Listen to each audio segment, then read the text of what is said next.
মাহফিলে আমি দেখছি তারে যে আমি যখনই এসে বসছি আমার নজরে প্রথম সামনে ওই ছেলেটা পড়তো।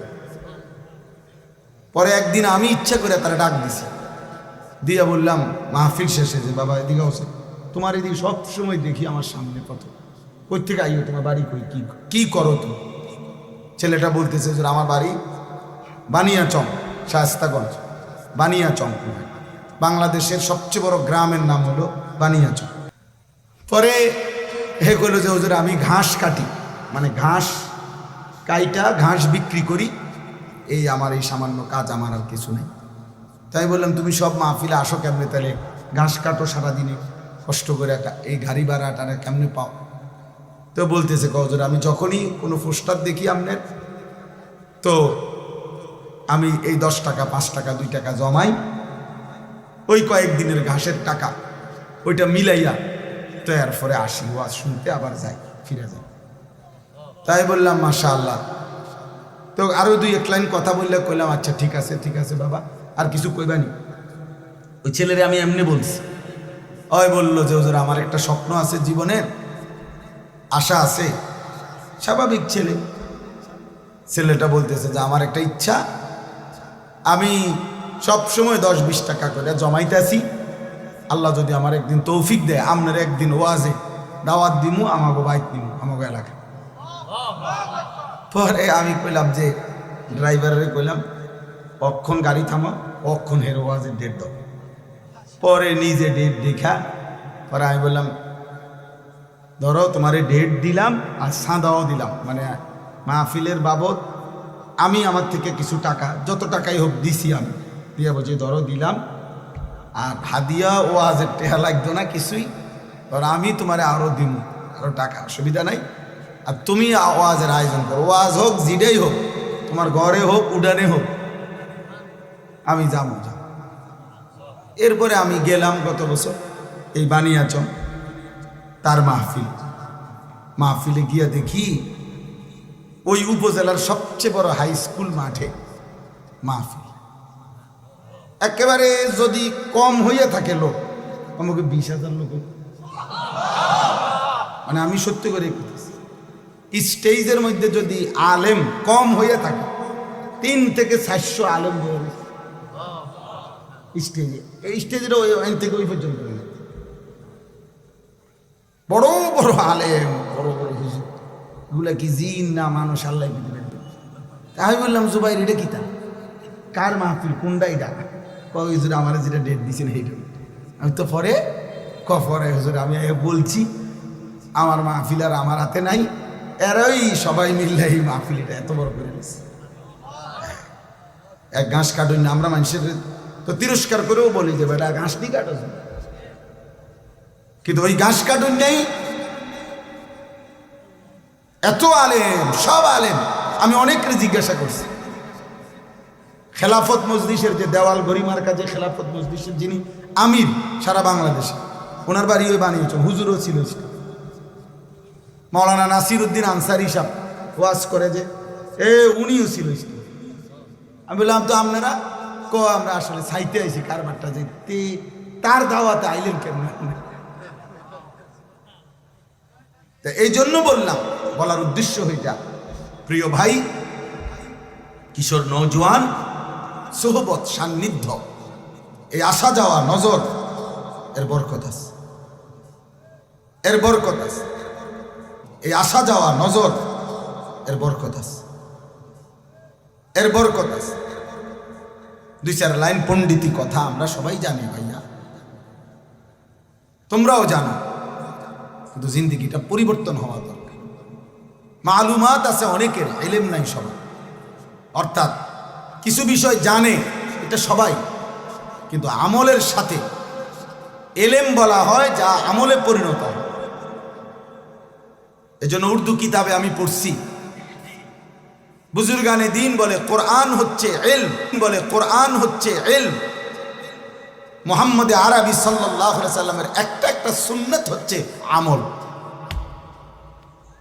অর্থাৎ কোরআন যা বলতে চায়, যা শুনাইতে চায়, যেভাবে গড়তে চায়, আল্লাহ তাআলা যা চেয়েছেন তার বান্দার কাছ থেকে, মুহাম্মদ আরবি সাল্লাল্লাহু আলাইহি সাল্লামের জিন্দেগি তার পুরা প্র্যাকটিক্যাল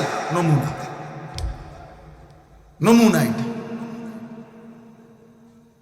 এজন্য দোস্ত, সবার কাছে আজকে একটাই ছোট্ট নসিহত,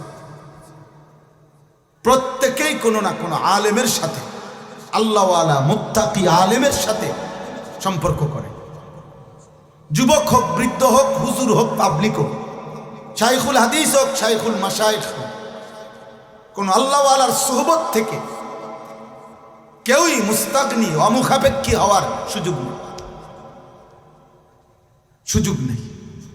এটা উচিত। তাহলে কাজে বরকত হয়, খেদমতে বরকত হয়, ইলমে আমলে বরকত হয়, জিন্দেগিটা আখিরাতওয়ালা হয়, আখিরাতওয়ালা হয়। কোরআনুল কারীমের মধ্যে আছে, আল্লাহ তাআলা বলছেন, আল আখিল্লাউ ইয়াওমাইদিন বা'দুহুম লিবা'দিন আদুউন ইল্লাল মুত্তাকিন। কিয়ামতের দিন দুনিয়ার সকল বন্ধুরা একে অপরের শত্রু হয়ে যাবে, শুধুমাত্র মুত্তাকি যারা, তাকওয়ার জন্য একজন আরেকজনকে গুনাহ থেকে বাঁচাইবার ক্ষেত্রে, ইবাদত আমলের উপরে চালাইবার ক্ষেত্রে বন্ধুত্ব ছিল, এই মানুষগুলো কিয়ামতের দিনও হাসরে, মিজানে, ফুলসিরাতেও বন্ধুই থাকবে। কোরআন শরীফের আয়াত। কোরআনুল কারীমের মধ্যে আছে, আল্লাহ তাআলা বলছেন, অসৎ বন্ধুর কারণে,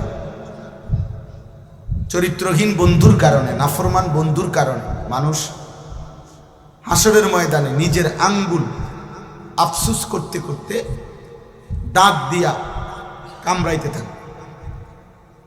ইয়াউমা ইয়াআদ্দু যালিমু আলা ইয়াদাইহি। আল্লাহ বলেন, নাফরমান পাপী নিজের দাঁত দিয়ে আঙ্গুল কামড়াবে আর আফসুস করবে। কি করবে? বলবে, ইয়া লাইতানি লাম আত্তাখিজ ফুলানান খলিলা। হায় আফসুস, আমি যদি ওই অসৎ লোকটাকে বন্ধু না বানাইতাম, যে সকাল থেকে এত লম্বা সময় তার সাথে চললাম, অথচ সে একবারও বলল না যে দোস্ত আমরা দুজনেই মুসলমান, চলো না আমরা নামাজ পড়ি, একবারও মুখ দিয়ে আসবো। তাইলে এই অসৎ চরিত্রহীন বন্ধুর কারণে নাফরমান পাপী আঙ্গুল দাঁত দিয়া কামড়াবে, অসৎ সংখ্যা। ইকমালুস সিয়াম কিতাবের মধ্যে আছে,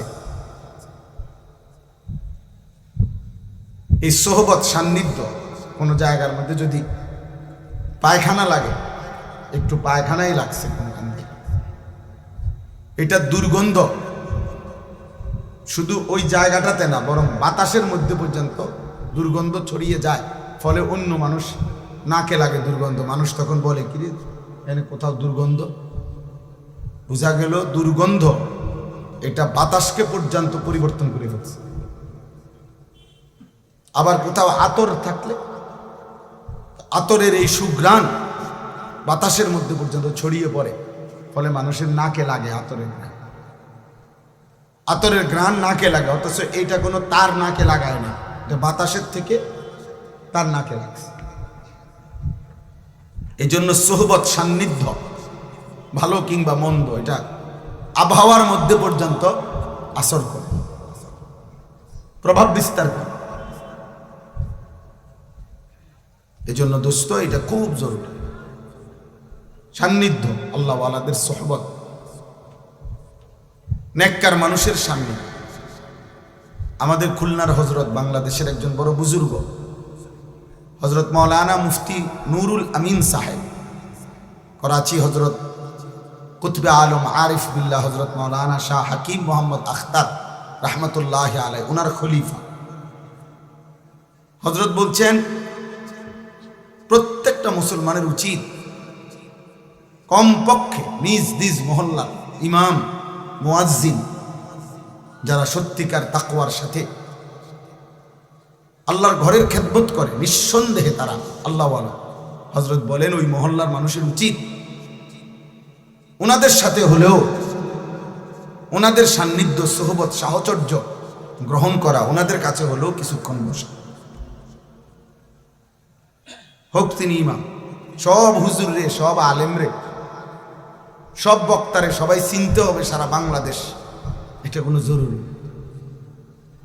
এটা কোনো জরুরি। জনপ্রিয়তা একটি ধোঁকা, জনপ্রিয়তা একদমই ধোঁকা। জনপ্রিয়তা ইতিপূর্বে অনেকের ছিল, এখন নাই। এখন যাদের আছে তাদেরও কয়দিন পরে থাকবে। অতএব জনপ্রিয়তা কিছুই, জনপ্রিয়তার দ্বারা বক্তারও ফায়দা হয় না, শ্রোতারও ফায়দা। আমারে মনে করেন 1 কোটি মানুষ চিনে, তো আমার কবরের আযাব মাফ তো আর কি লাভ? তা আমার জনপ্রিয়তা দিয়ে কি আমার সবাই চিনছে তো বুঝলাম, তারপরে 10 কোটি মানুষ চিনলে আমার কবরের আযাব মাফ, তো লাভ হলো কি? তা আমি আর এই জনপ্রিয়তা দিয়ে কি করবো? ঘাস কাটবো? আবার দেখেন, আমারে চিনে, মনে করেন 1 কোটি মানুষ আমারে চিনে, এতে আমনের কি লাভ?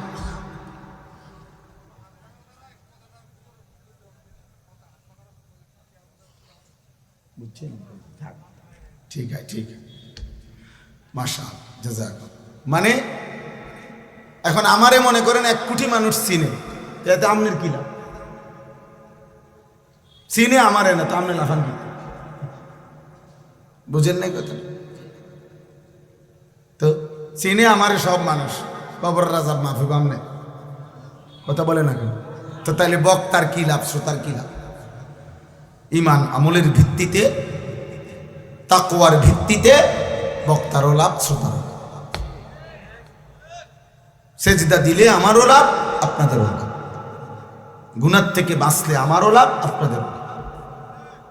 আল্লাহ তাআলার গোলামি হুকুমের উপরে থাকলে আমারও লাভ, আপনাদের।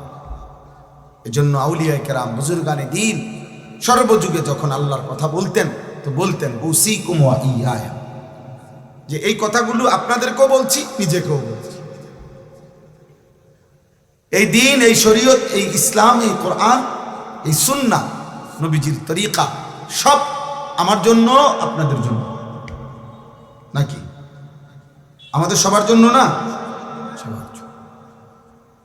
এই জন্য দোস্ত বললাম, আমার কথা হলো এই সোহবত, উলামায়ে কেরামের সান্নিধ্য, চোখের এই নজর, মানে শুধু চোখ বলতে এটার অর্থ হইলো যে মানে চোখে চোখে আসা যাওয়া করা। যেন এই পরিমাণ একজন আলেমের কাছে, তোমরা কিশোর যুবক, তোমাদেরকে বলি ভাই, এই পরিমাণ কোনো আলেমে দ্বীনের কাছে আসা যাওয়া করবা, দেখা সাক্ষাৎ হলো, কথা শুনলা, একটা কথা শুনলা, যেন তোমারে দেখলেই চিনে, দেখলেই চিনে। এই দেখার দ্বারা, চিনার দ্বারা, এই নজরের বরকতে ইনশাআল্লাহ ধীরে ধীরে তোমার মধ্যে আমলের জজবা আসবে, গুনাহ ছেড়ে দেওয়ার মানসিকতা আসবে। হঠাৎ সবার সাথে শূন্যে চলে গেল, আর কোনো দিন কোনো আলেম, ইমাম, দিনদার কারোর সাথে কোনো সম্পর্ক নাই, আবার ওই গুনার পরিবেশ, আবার ওই বন্ধুদের আড্ডা, মোবাইলের আড্ডায়, তো আবার এলোমেলো হয়ে যায়। এজন্য একজন আলেমের সাথে আমার শায়েখ আল্লামা মুফতি মুশতাকুর নবী কাসেমি হযরত এটা বলে সবসময়, যে কোনো একজন আলেমের সাথে কমপক্ষে এভাবে সম্পর্ক রাখা উচিত যেন হাসরের ময়দানে উনি দেখলে আমাদের চিনে। এই পরিমাণ আসা যাওয়া করছে, যেন লক্ষ মানুষের সামনে ভিড়ে থাকলেও এই যে আমার পরিচিত, আমার মহব্বতের,